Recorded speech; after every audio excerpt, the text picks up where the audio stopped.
Youth అంతా గాంజాయికి అలవాటు పడి వాళ్ళ భవిష్యత్తు తీసుకోవడం జరుగుతుంది. దీని మీద మా జగిత్యాల జిల్లా ఎస్పీ అశోక్ కుమార్ సార్ గారి ఆధ్వర్యంలో మేము ఈ గాంజా మీద కేసులు పకడ్బందీగా వేస్తున్నాము. మెట్పల్లి సబ్ డివిజన్లో మేము ఇబ్రాహీంపట్నము, మల్లాపూరు, మెట్పల్లి, ఊరుట్ల మీద సంబంధించిన పోలీస్ స్టేషన్లో ఈ గాంజా కేసుల మీద బాగా వేయడం జరిగింది.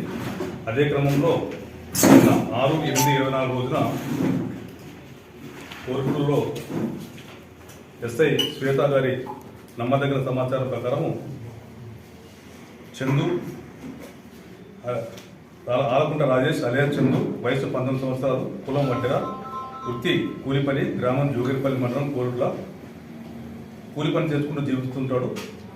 అతనికి వచ్చే డబ్బులు జలసాలకు సరిపోవడం లేదనే ఉద్దేశంతో తొందరగా ఎక్కువ డబ్బులు సంపాదించాలని చెప్పేసి గంజాయి కొనుగోలు చేసి దాని ద్వారా ఇతరులకు అమ్ముకొని ఆలోచనతో కొన్ని రోజులుగా తక్కువ ధర నుంచి గంజాయి కొనుక్కొని యూత్కి ఎక్కువ ధరకు అమ్ముకుంటూ ఆ వచ్చిన డబ్బులతో జలసాలు చేస్తూ ఉన్నాడు. ఆ ప్రకారంగా అతను నమ్మదగిన సమాచారం ప్రకారంగా అతను వెహికల్ మీద గంజాయి తీసుకుని వస్తున్నాడని చెప్పి అతను మోటార్ సైకిల్ మీద వస్తున్నాడని తెలిసి అతను పట్టుకోవడం జరిగింది.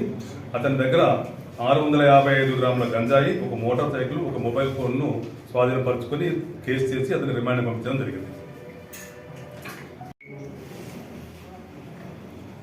ఇంతకు ముందు కూడా కేసులు అంటే అతను ఇదే విధంగా అమ్ముకుంటుండని తెలిసి ఫస్ట్ టైం మాకు దొరికింది మాత్రం ఫస్ట్ టైం అనమాట. ఇంతకుముందు మాత్రం అలాగే అమ్ముకుని అతను ఎక్కువ ధర కొనుక్కొచ్చుకొని ఎక్కువ ధరకే అమ్ముకొని ఆ డబ్బులతో ఎంజాయ్ చేస్తూ ఉంటాడు. జోగిరిపల్లి దగ్గర, జోగిరిపల్లి మండలం